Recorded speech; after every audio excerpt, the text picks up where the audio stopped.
due to operate to or from Heathrow and Chang Gatwick flights. More than 200 other flights have also been delayed. Nissan Motor Company agreeing to pay $1.5 million to the estate of an 18-year-old who died in a crash of a car that lacked side curtain airbags. The state newspaper in Columbus, South Carolina, reports that Nissan in Ashland Overton's estate settled on Tuesday.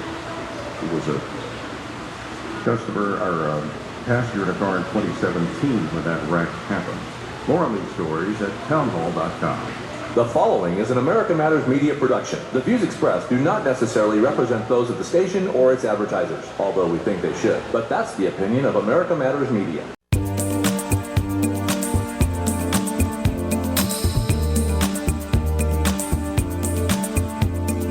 This is not America. Sha-la-la-la-la. Little piece of you. Hello, welcome back to Talking Truth to Power, Nevada's Freedom Talk Radio. I'm your host, Brendan Traynor, and my co-host, Leland Faegre, welcoming you on a nice, warm August afternoon. You have a sensory overload, comrade? No, why? Are you sure? Yeah, I don't think so. Hardly anything happened this week. Oh, no. Oh, yeah, well, you know, we got hit from many different angles this week in the news, and of course the saddest part is 2 more mass shootings. So that makes 3 in the recent weeks: the Garlic Festival in Gilroy, the El Paso massacre, and the Dayton, Ohio shooting. And 2 more gun-free zones. Yeah. Dare I mention it? Yeah. Although the police did respond. Very quickly. Yeah. Yeah. Good for them. Probably a trend. Yeah, good for them. Because everybody's on edge. Yep. So, of course, there were different reasons for the shooting that we have so far the police have uncovered. In Gilroy, the person seems to have been an equal opportunity hater. yeah, he hated everybody apparently. Yeah. Yeah. The Kind of like us. in El Paso, we have a left-wing person right-wing. I apologize. We have an anti-immigrant, anti-Trump shooter, and in Dayton, Ohio, we have an Antifa supporter, a left-wing shooter. Well, the El Paso nutcase, he actually, according to the Gateway Pundit, responded to these candidates who were going to embrace medical care for for illegals in California. According to that story, that angle, that's what prompted him to drive 10 hours to El Paso. Okay, all right. So that is over the top. Yes, and all those arms went up on that stage. It was just disgusting. Mm-hmm. Yes, and what can you say? America is no longer for the Americans first. It's for whoever just happens to be here first. And we're not talking about basic medical care. We're talking about the full range of medical care is a right, a human right, a basic right, and all that for not only citizens but non-citizens. And so it's, again, invite the whole world to come here for free health care, which up to now, despite what you hear from some quarters, is really the best health care in the world. And they're so poorly educated, they actually believe it's a right. Yes. Rather than a service or a privilege. Yeah. So I know. But so he was reacting to that in particular, but also to different slurs, apparently, that he considers slurs about the about the what's going on with the immigrant population. And I myself have never liked the term invasion. He's apparently reacted to that term, and I've always downplayed that and sort of told conservatives that an invasion is not peaceful people trying to get a job or trying to seek refuge. It's an armed forces coming across the border to create mayhem. And I'm also skeptical of the economic impact. A lot of it appears to be following the lump of labor fallacy, which is a long-time fallacy, says that there's only so many jobs, and the immigrants are going to take them. Like in South Park, when South Park lampooned it, they had all the people going, "They're coming to take our gerbs. They're coming to take our gerbs." And is there an R in the word jobs? Yeah. There was in South Park, yeah. So but it is a definite cultural phenomenon. And even though I am basically pro-immigrant, legal immigration, and I believe there should be a better system for having legal immigration, I shudder to think what would happen down the road if the predominant immigration was, for example, the sub-Saharan Africa, which is going to have an enormous population growth according to most people. And they have a different cultural and perhaps intelligent quotient that they could be absorbed into our country. But if they come en masse like the Muslims did in Europe, it would cause a lot of problems. Yeah, I mean, we've got problems enough. Yeah. Uh-huh. We've got cities of population coming across that border. Mm-hmm. And I would describe it as an invasion. Yeah, I know you would. Leland and I disagree about that. But the real invasion to me is what we've been doing to Central America as far as the war on drugs, in which we put the population of Central America at risk because our children like hard drugs and marijuana too, of course. And then the fact that we keep interfering in their elections and making sure that right-wingers are always in power, that will prevent any kind of meaningful land reform and keep corporate profits flowing in.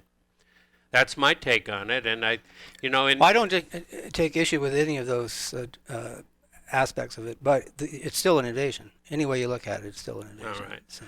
Okay. It's a peaceful invasion. And it wasn't Trump's. He didn't nourish it. No, it didn't start with... Oh, yeah. Previous administration. This goes back 2 generations. Trump's sin is that he's actually trying to enforce the laws that Congress passed. Yeah, exactly. And then gets blamed for it. Yes. Because, we can pass the law, but then we can ignore the law and and continue to pander to these groups for votes is not a real just solution to the problem. Right. You've either got to pass better laws, or if Congress can't do it, devolve it to the states and the private sector and let them tackle it, which is what quite a few people of my political persuasion are saying. The states could have their own work visas. If we passed it down to the private sector, you could have American farm corporations and so on that are actually vetting these people in South America and encouraging a certain amount of legitimate temporary work permits. And you don't have to give people citizenship. Well, then you'd be saying goodbye to California. No, you don't have to give them citizenship. We'll say goodbye to our first segment, and we'll see you on the flip side.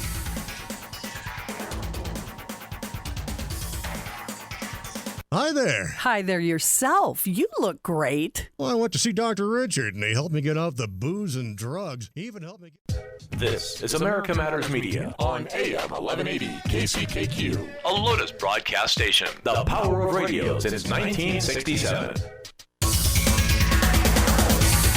To join the conversation, call 844-790-TALK. That's 844-790-8255. Now, back to the show. Hi, welcome back to Talking Truth to Power, Nevada's Freedom Talk Radio. I'm your host, Brendan Traynor, and my co-host, Leland Faegre.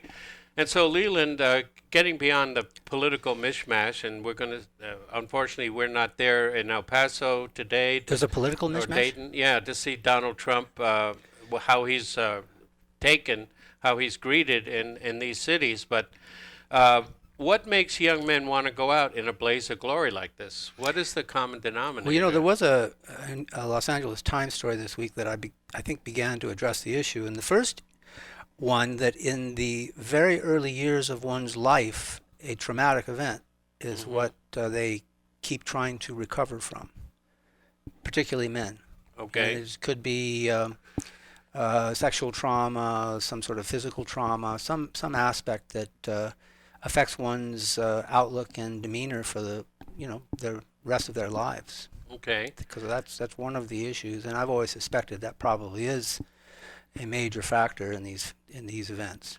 And isolation, the idea that it's not so much playing video games for 10 hours a day, because there's no correlation between playing video games and mass murderers. And some people play video games 10 hours a day and they earn $1 million at these contests. Yes, they do. But it's not so much the video games, it's just the isolation that it could cause, that you maybe have a community that you can talk to on the computer, but you don't really have that much human contact. That some people are postulating that. Isolation. Yeah. Mm-hmm. And that's what Connor Betts. Now, Connor Betts was a member of a porno grind. Yeah. Have you ever heard of that musical genre? I genre? have never heard of that genre before, and nor do I want to hear of it again. Yeah. It seems to be the white boys' version of the most vile rap music that I can see. I mean, they have, and he was actually wearing one of those bands' T-shirts when he was killed. Yeah. But isn't it interesting that, as with all of these gun-free zone episodes, that all these people who witnessed the event after the fact come before the broadcast media and explain, oh, I knew that guy. I had a suspicion that guy was going to do something like that, but nobody does anything about it. Right. Yeah. His girlfriend said that he, gave gave a pretty poignant view that he had no social support. He had no infrastructure to help him. He kept a list of classmates of the male gender he wanted to kill, and kept a list of female classmates that he wanted to rape. Huh. And this, the red light doesn't come on. Yeah. And then he murdered his own sister. And apparently everybody knew it. Yeah. They all knew it. And everybody's silent. So, the blame here doesn't, there's plenty to go around, but it obviously originated, years ago. And those are the people who are responsible for not attenuating those inclinations of this monster. And some of these things are going to have to be talked about, but what's, the usual proposals for more stringent background checks. It's not going to do anything. No, they passed their background checks. Yeah. They bought these guns legally. The El Paso, the Gilroy shooter lived in Walker Lake near here. Was that where it was? Yeah. Oh, okay. Yeah, he had an apartment near Walker Lake, and he bought his weapons legally. And of course, you could say maybe they'll go after 100-shot drums, but even if you go after that kind of ammunition drum, I mean, it's not that hard to switch out a few 10-round clips. No. So that really isn't going to do anything No, either. it's not going to do much at all. No. And so it's these people buy their guns legally. We have a Second Amendment, which I don't think they're going to be able to actually attack. I mean, the idea that I think Biden came out and said that we should go after the assault rifles. How are you going to do that? Are you going to have people knock in on your door and saying, I want to come in and see if you have an assault rifle? Well, Trump's not going to do it because he's associated with the KKK. I know that because Biden said so. Oh, yeah. And you said the FBI supposedly are linking him to a neo-Nazi group? Yes. Well, on MSNBC, apparently, I think it was 2 days ago, a former assistant FBI director, not just any FBI field office guy, but a director by the name of Frank Figliuzzi, floated a bizarre theory that the flags that were declared at half-mast to honor the victims of the tragic slayings were to be raised tomorrow on 8/8, and the reason for the significance of that date was that the 8th character of the alphabet corresponds to the number 8. So if you put those two letters together you get HH, And then from the perspective of neo-Nazis or white supremacists, that translates to Heil Hitler. Hitler, exactly. I mean, you just cannot make this up. And that passes the smell minute test. Of the 8th hour? Is that O2? Yeah, on MSNBC, and apparently it was Brian Williams who was interviewing him, and he didn't push back on it at all. Of course, this is a guy who made up stories in his career himself, so I guess you wouldn't expect him to push back. Yeah, and I remember showing photographs of the skinheads that were coming to the Ukraine to join up with the Azov Brigade and the other neo-Nazi groups, and many of them were in hippie vans and other vehicles that had 8-8 on the side. 8-8? So, Did yeah. they have swastikas? Yeah, sort of. I don't know if they actually put swastikas on. They use these covert symbols that are supposed to be, like Brett Kavanaugh's assistant was caught with her fingers forming a... Oh, during the during hearings. the testimony. Yes. Oh, yeah, so that was the secret sign. Yeah, too. there was something there, and I learned something there because I had no idea. Boy, I'm never going to do that again. And what is this is also an Illuminati sign, I think. If Is you it? put your arms crosswise across Did you say your chest. Illuminati? Yeah, or a deep state theory. Okay. I don't know which deep state it is because there's several of them. But if you put your arms crosswise over on each forearm, that is also a sign that you are part of the elite, the hidden elite, the people that are behind the scenes. But sometimes people are behind the scenes, and that's the thing. There are conspiracies out there. Yeah, but as Tucker points out, I mean, you could find these people across the country and put them in a football stadium. Yeah, exactly. They wouldn't fit. No. Yeah, more than out of 350 million. How many are going to be there? And regardless of their paradigm, white supremacy, not all of them are going to be mass shooters. Right. So it's even smaller than that. Yes, exactly. So it's completely out of control. Yeah. They're bankrupt. They have no issues. So this is all they got, and they're desperate to take Trump down. Yeah, and that's throw what as much against the wall and see what sticks. See what that's stays up been there. their whole program. Yeah, yes, it has. So, there is no easy solution to mass murders, and we have to keep in mind that video games and concealed carry laws have been, and the number of people have been growing in popularity for the last 20 years, and gun violence peaked way back in 1993, and it's been on a decline with a couple of hiccups now and then, but basically in a decline since then. And so as gun violence is declining, this phenomenon of mass murder, suicide by cop, is increasing. It's sad. Yeah, well, concealed carry is the solution here, the short-term solution, because that's all they ever look for are gun-free zones. Yeah. Our studios here are gun-free zones, except for the gun that you're carrying, that you bring in. Yeah. So, and I feel a whole lot better about it. Even when I see security go by here, it's knowing that we can protect ourselves that matters most of all. Now, I heard that at the El Paso Walmart that there were people inside that were armed, and they were preparing themselves, but fortunately he was shot before he could get through the door. Oh, good. I hadn't heard that. Yeah. Because that's the solution, ladies and gentlemen. Concealed carry. Yep. We have to arm up. It's time for the United States of America to recognize that the solution here is to arm up. Sooner the better. An armed society is a polite society. It certainly is. Yes.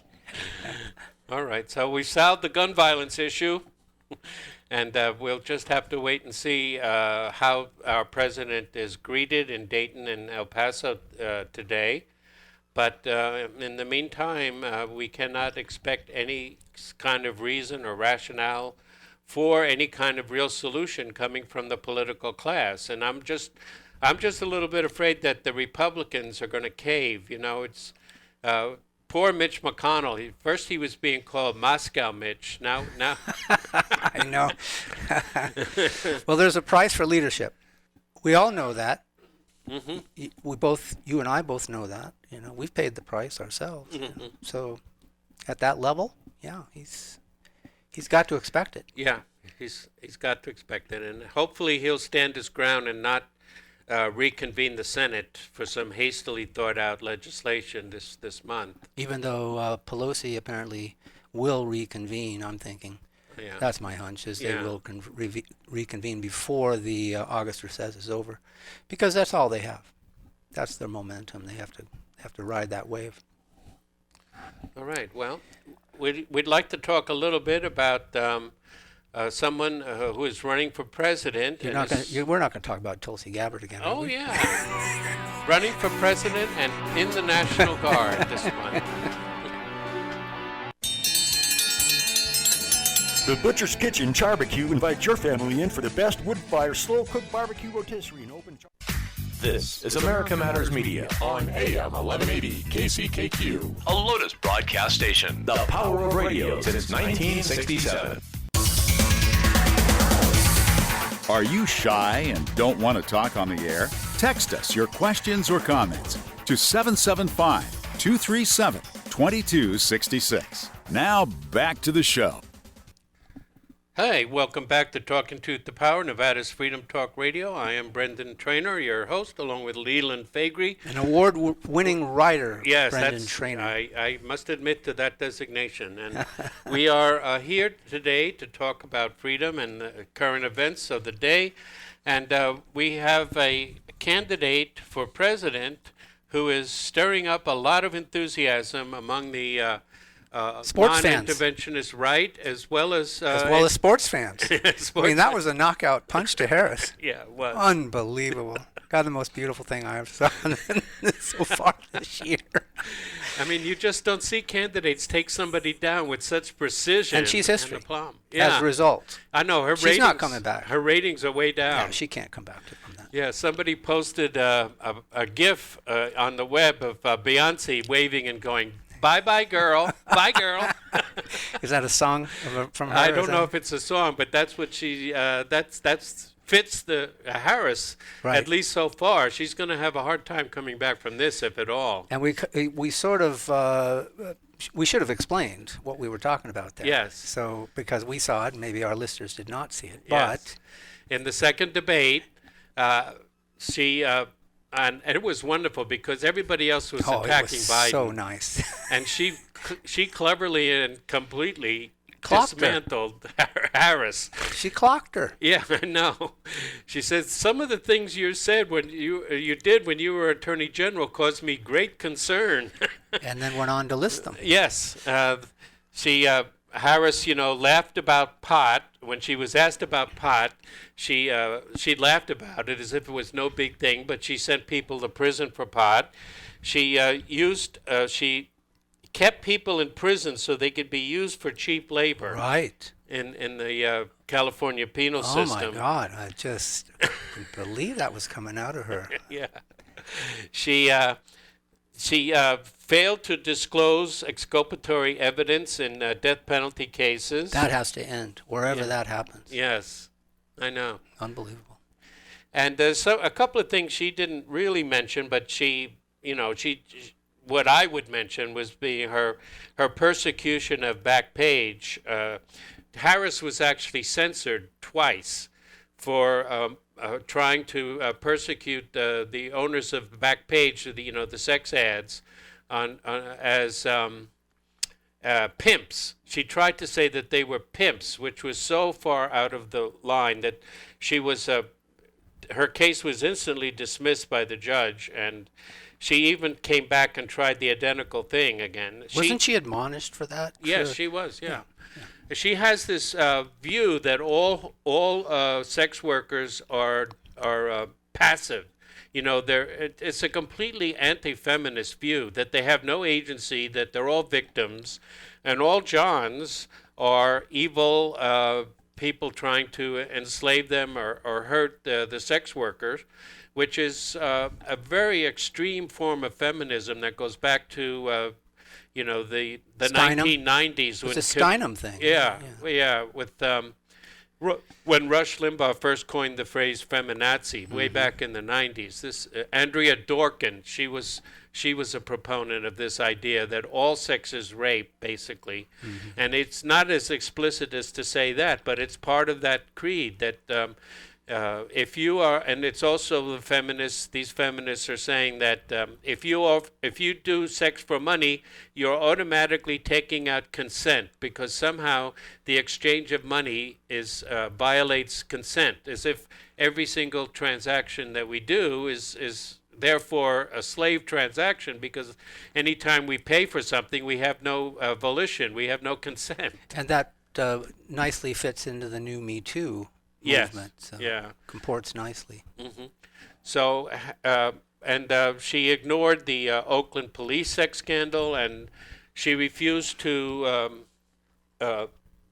take down or sue or go after Munchin for the 2008 collapse and the predatory lending, and she did quite a few things, and even in foreign affairs. I mean, Tulsi didn't go there, but I mean, if you want to go into her foreign affairs record, I mean, she is totally in the Zionist camp. Yeah, and that's why so many thought that she could emerge as a front runner in this election season. Gingrich also thought that, and I thought it was ridiculous to suggest Harris could pull this off, but he was among those who thought it was going to be Harris, and I just couldn't see that. Well, she still has that Hollywood money machine that she could try to dip into. Not at 7%. No. Especially among blacks. Her rating among black people has gone down tremendously. Well, they've finally figured out she's not one of them. Exactly. Yeah, she's she has some skin, a tone of her skin color that suggests she's black, but it's not. And you're not going to hear her get up and say, "I'm a proud daughter of an East Indian." Right. That's right. That would be like trying to attract white supremacy in this country. Yeah. There's no votes there. So Tulsi brilliantly took her down, and I know they're afraid of her. They've got to be afraid of her because who's next? Yeah, exactly. She knows where all the skeletons are. Yeah, this is a really beautiful trend. If this keeps up, she'll go after everybody with virtually the same venom that she used against Harris. Well, it's righteous venom. Yeah. It isn't unrighteous venom. Yeah, no, it's an educated venom. Yes. Yeah. And she, her appeal to libertarians was only increased when she signed on to Kentucky Representative Thomas Massey's Audit the Fed bill this week as well. So I understand that Steve Bannon once interviewed her for a job in the Trump administration, because a lot of her views, not all of them, but a lot of her views can be considered America first, American citizens first. Exactly. And that's what the left hates about her. Yeah, and when she was asked at that debate, they tried to get her to say that she wanted to pay for Medicare for illegal immigrants. She just dismissed it with a simple no. Do you favor Medicare for illegal immigrants? No. Right. She didn't go into it. She just said no.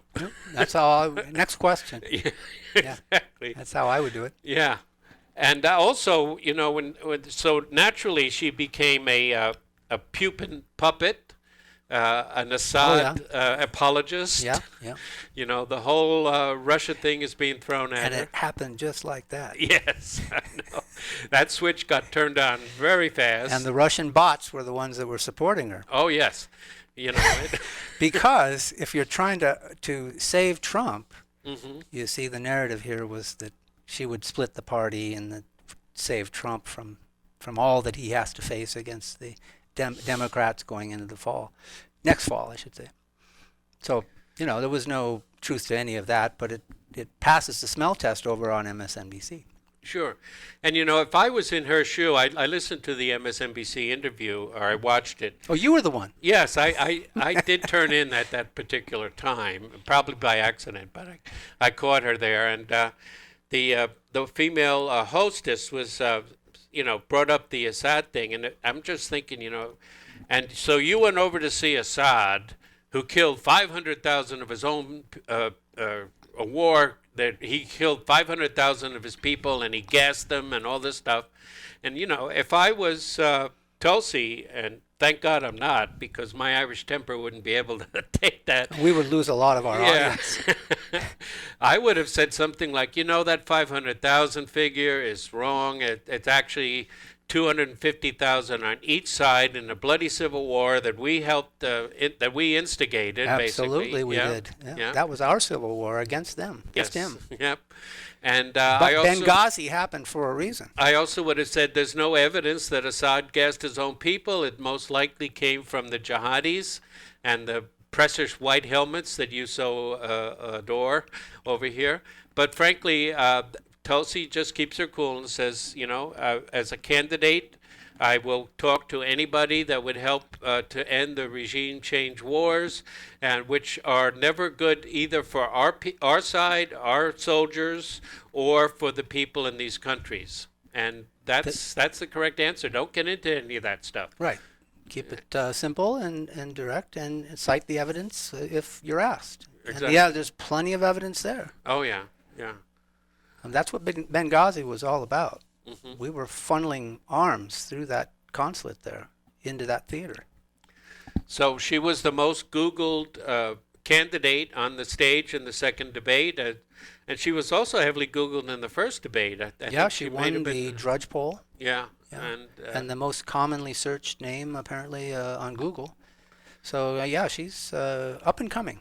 Yes. Nice. And I think she's got enough money. I think she's past the threshold. Last I heard, you needed 140,000 contributions. I think she's up to 150,000. So she's past the money contribution, but she has to get score over the 2% or more in I think 4 different polls. And it's be hard in to the third trust debate. the pollsters. Oh yeah. You know, it's how they ask the questions. It's the nomenclature of the questions they pose during the polling. I mean, there's a lot of things they can do to sort of marginalize who they speak to. And even though this is a crucial time, Tulsi is going to do her 2-week National Guard service this month, which is, again, the type of person she is. Yeah, she's the real, genuine article, yeah. So, well, we have a little bit more to talk about, and we'll be joining you after the break.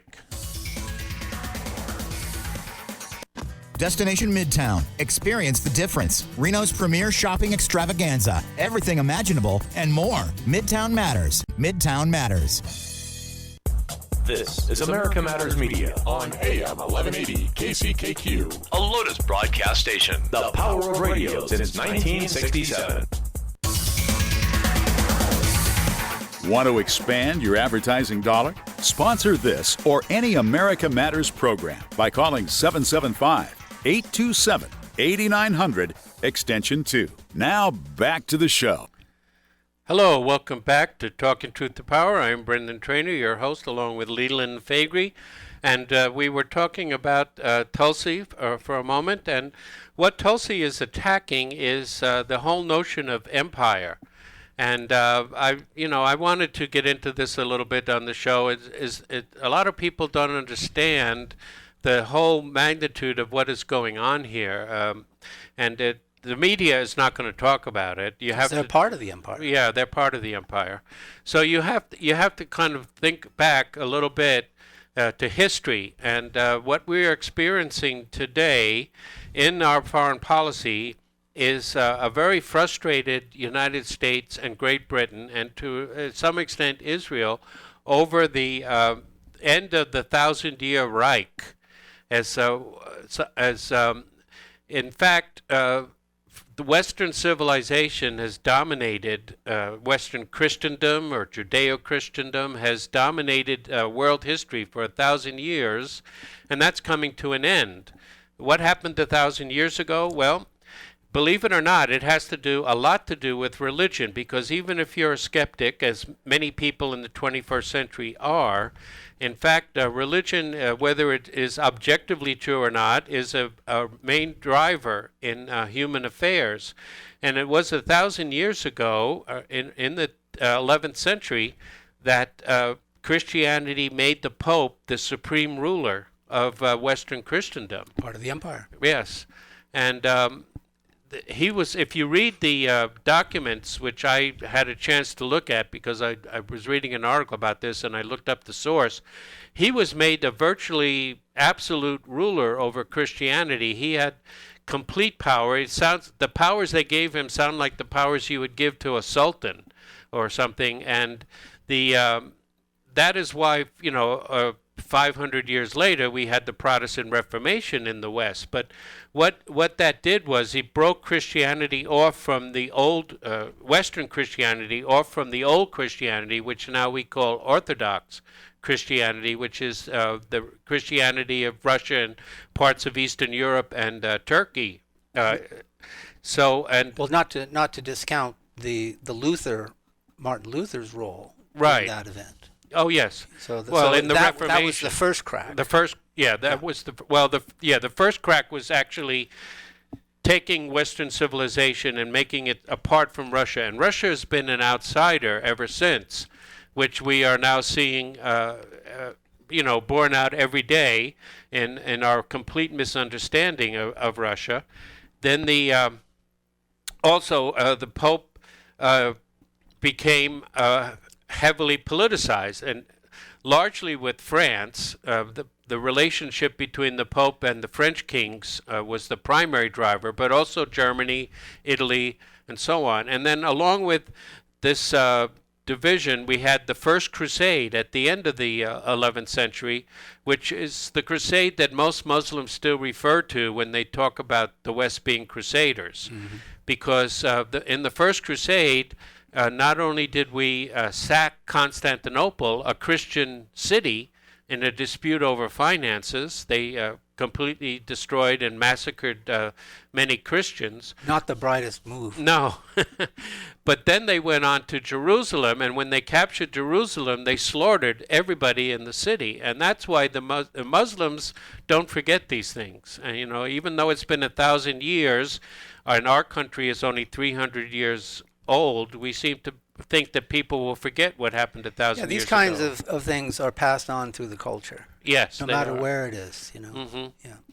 And then, so for 1,000 years, and then the advance of technology, everybody knows the Chinese actually invented gunpowder, but they used it for fireworks, and the Western Christendom used it for weaponry and slaughter. And Guns, Germs, and Steel was the title of a book, and everywhere that we went, we managed to conquer and subdue these countries, either through guns or through germs, passing, new diseases onto the native peoples, and steel, the sword and the ships that we used.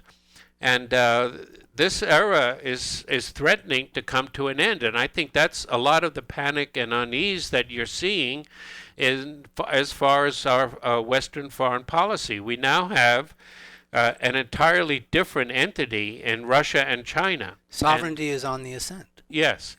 Yeah. Oh, yeah. As far as the one world government and the end of the Westphalian system to be replaced by a neoliberal system of control through of the elites. Globalism's hanging by a thread. Yes. And the thing about Russia and China, no matter what you hear from the scaremongers like Gordon Chang, I listen to Gordon Chang, and he may have some insights, but the idea that the Communist Party of China wants to rule the world, the Chinese have never wanted to rule the world. No, they do now. If you look back in history, they do now. No, I don't. Yeah, this is not fully understood, that they're in a sort of a nascent stage of their development. Plus, we're bankrupt, and we can't pull this world order together anymore. It has to come from a more prescient and wealthy source, and that's where China comes in. Now, what's changed is that Trump has entered the fray and says that's not going to happen. But how would they rule the world? Eventually, through central banking is how they always do. But not militarily. Eventually, if they were allowed to continue this trend, it would. I don't think so. Yeah. In fact, there's another source for this that is an advisor to Trump on this very subject. I can't think of his name, but he's got a new book out, The 100-Year something or other. I can't remember the title of it. But that's basically the theory, is that it's sort of a stealth imperial dynasty that's re-emerging here, and it's going to be bigger than we realize. I still don't think so. I know a lot of people don't believe this. No, I don't. But you have to pass off empire to somebody, and we can't do it anymore. We can't. Why? Can't afford it. That's my point. We're not past. There is no more empire because of Trump. Well, not only because if of Hillary, Trump. If Hillary had been Trump has risen from the circumstances. Yeah. Well, he is. It's a combination. Yeah. Exactly. Yeah. But the circumstances is that that Russia and China are forming an entity. Well, not Russia. I don't buy that part of it. Well, yeah, but neither do I buy the Chinese. The Chinese have never been an occupier, military occupier. This is a new ballgame. No, I don't see it. We're in a whole different era. No, they're sharp businessmen. Some you might call them ruthless businessmen. Some people. That's why they seek the technology transfers. They've been called the Jews of Asia because of their sharp business practices, and also because even in their diaspora, they usually are wealthier than the native peoples of Southeast Asia. Whenever I run up against a Chinese national, I always ask him if he's working for the regime. Yeah, it's a good icebreaker. No, I think that's way too simplistic. They have demanded tribute to their history from Vietnam and Cambodia and so on, but they've never occupied them militarily. They do occupy Tibet, which is their near abroad, their buffer zone against the West, and they've always been attacked. Nearly always, they've been attacked from the ocean, from the Pacific, whereas Russia has mostly been attacked over land. China has mostly been attacked throughout its history by sea. For example, the Opium Wars that Britain imposed upon them, and so on. And that is why they're consolidating some power in the South China Seas. They're trying to create a defense there. But the idea that China wants to rule the world, I don't think so. Well, if past is prologue, then your theory is stayed. However, that's a whole different discussion, and we don't have enough time in this segment to go into it. But we should bring it up next week. Okay. Because there's plenty of information on this, and I'll have the source of the author, who is an advisor to Trump, that suggests that this was 100 years in the making. It's called the 100-Year Marathon, is what it's called. Oh yeah. Yeah. This is not